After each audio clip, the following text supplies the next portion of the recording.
Selamat datang di channel Investor Config. Di video kali ini saya akan membahas saham PWR atau PT Cikarang Listrindo Tbk. Disclaimer dulu, video ini bukan untuk ajakan jual maupun beli suatu saham. Oke, langsung ke pembahasan.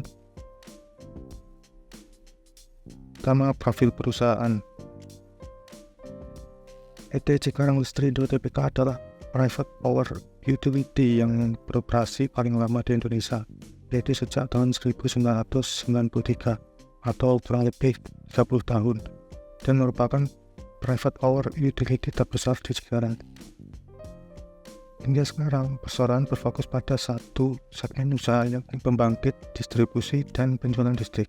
Perseroan berupaya untuk menyediakan energi bersih sambil terus menjaga keunggulan operasional yang ada.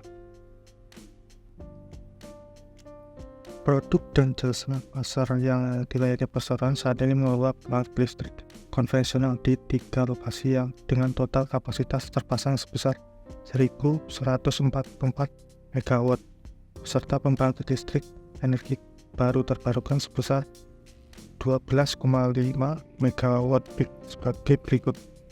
Yang pertama, pembangkit listrik berbahan bakar gas dan uap di kawasan industri Jababeka yang berkapasitas 755 MW.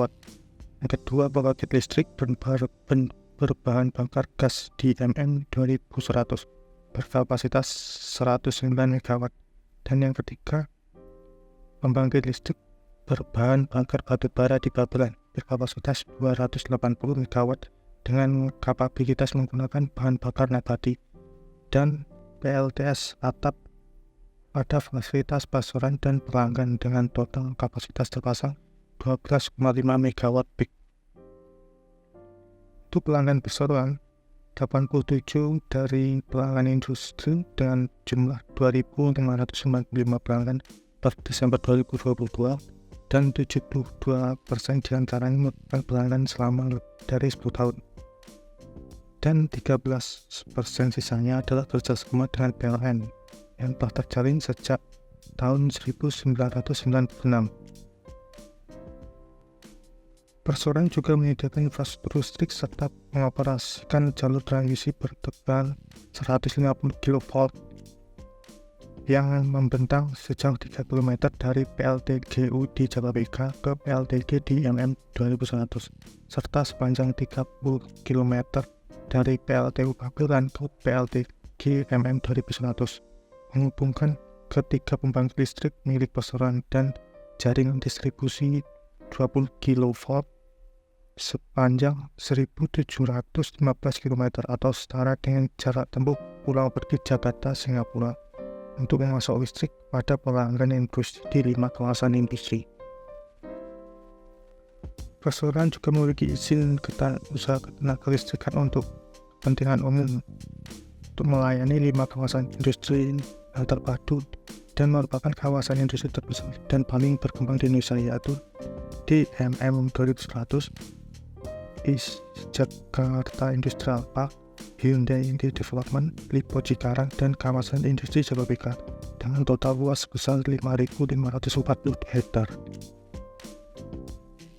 Untuk struktur pemegang saham perseroan, terdapat 3 pengendali PWR, yakni PT Udinda Wahana Tama 30,48%, PT Brasali Industri Pratama 26,64%, dan PT Penta Kencana Bakar Dana 26,64%. Sementara publik memiliki porsi 14,36% dan sisanya 1,88% saham treasury. PWR memiliki satuan usaha yakni PT Bahtera Listrindo Jaya dengan kepemilikan 99,99%.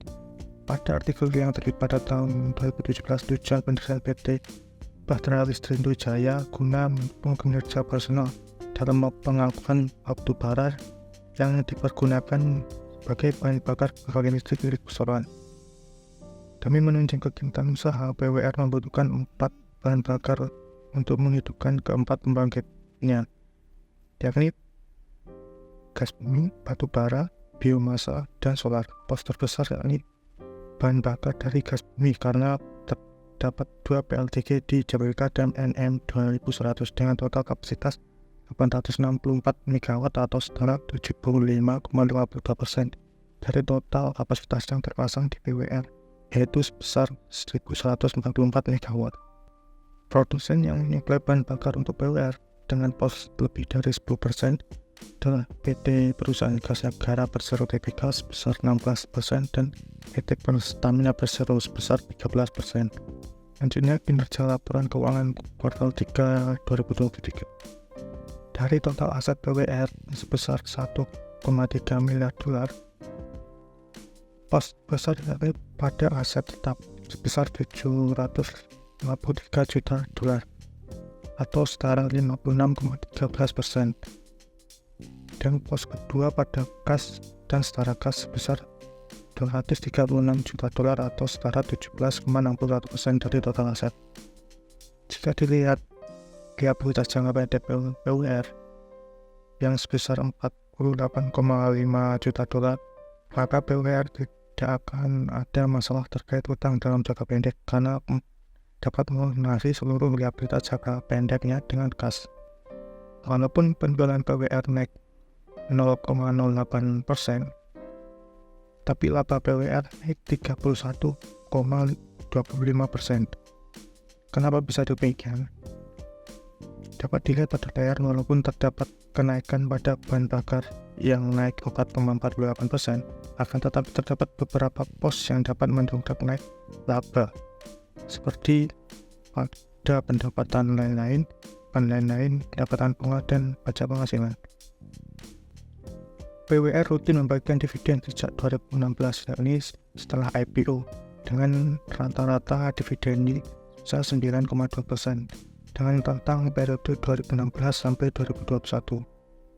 Sedangkan dividen tahun 2022 dengan harga per 7 Desember 2023 kemarin yang di Rp730 per lembar, maka dividen yield PWR sebesar 9,09%. PWR juga telah membagikan dividen interim 2023 sebesar Rp29,47 per saham, maka dividen yield PWR dengan harga Rp730 per lembar saham adalah 4,03%. Dengan demikian, PWR memiliki dividen yield